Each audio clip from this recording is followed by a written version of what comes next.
হুম। আমাদের বর্তমান এমএলএ মমতা ভূঁইয়া। হুম। তো অনেকেই বলছে মমতা ভূঁইয়া যেহেতু 3-3বারের এমএলএ হয়েছে, হুম। তো এইবারে হয়তো পার্টি চাইলে অন্য কাউকে এমএলএ করতেও পারে। হুম। তো সেক্ষেত্রে হুম।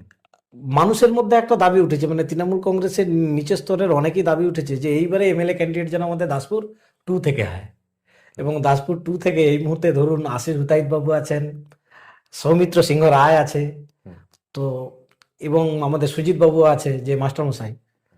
তো এই দৌড়ে আপনি নিজেকে কতটা এগিয়ে রেখেছেন এমএলএ দৌড়ে? আমি সত্যিই বলছি যে এ, 3বারের এমএলএ মমতা ভূঁইয়া আছেন। হুম। মমতা ভূঁইয়া খুবই ভদ্র মহিলা, হুম। এবং ব্যক্তিগতভাবে ওনার আচার ব্যবহার সবকিছুই ভালো, হুম। এবং প্রত্যেকটা প্রোগ্রামে উনি ভালো পার্টিসিপেট করেন। যেখানে যখন ডাকা হয় তখনই ওনাকে পাওয়া যায় নিঃস্বার্থ। এই দিকটা মমতা ভূঁইয়ার এই গুণটা আছে। আছে। হ্যাঁ। আচ্ছা। এবং মানে এ, এ, দাসপুর 1 ব্লকের পক্ষ থেকে যেটা আপনি বলছেন যে উনি তো দাসপুর 1-এর আছেন, যে দীর্ঘদিনে আবার দাসপুর 2 এর মানুষের একটা একটা দাবি চাহিদা, আছে আর বা তৃণমূল চাহিদা কংগ্রেসে আছে। কিন্তু একটা বড় হ্যাঁ, রকমের চাহিদা উঠেছে। এটা স্বাভাবিক যে আমাদের দাসপুর বিধানসভা মধ্যে আমাদের দাসপুর 2 নম্বর ব্লকে 14টা 14টা গ্রাম অঞ্চল আছে। পঞ্চায়েত আছে, আর দাসপুর 1-এর 6টা গ্রাম পঞ্চায়েত আছে, মোট 20টা গ্রাম পঞ্চায়েত নিয়ে বা অঞ্চল নিয়ে আমাদের দাসপুর বিধানসভা। হুম।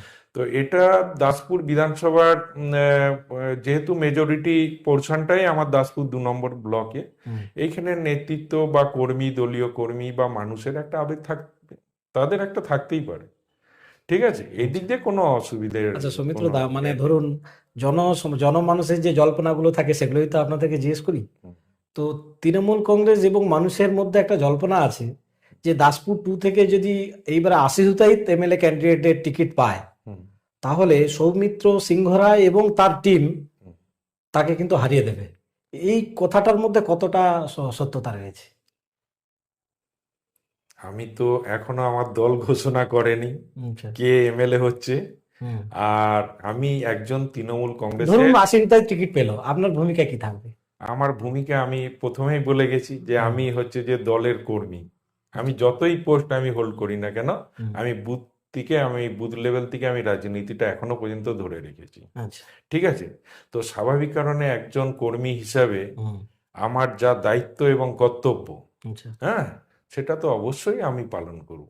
এইখানে ক্যান্ডিডেট কে হলো সেটা বড় কথা নয়, আমার দলকে হচ্ছে যে গিয়ে জয়লাভ করতে হবে এবং আমার দলের ক্ষমতা বৃদ্ধি করতে হবে। আচ্ছা, ওই অনেকেই বলে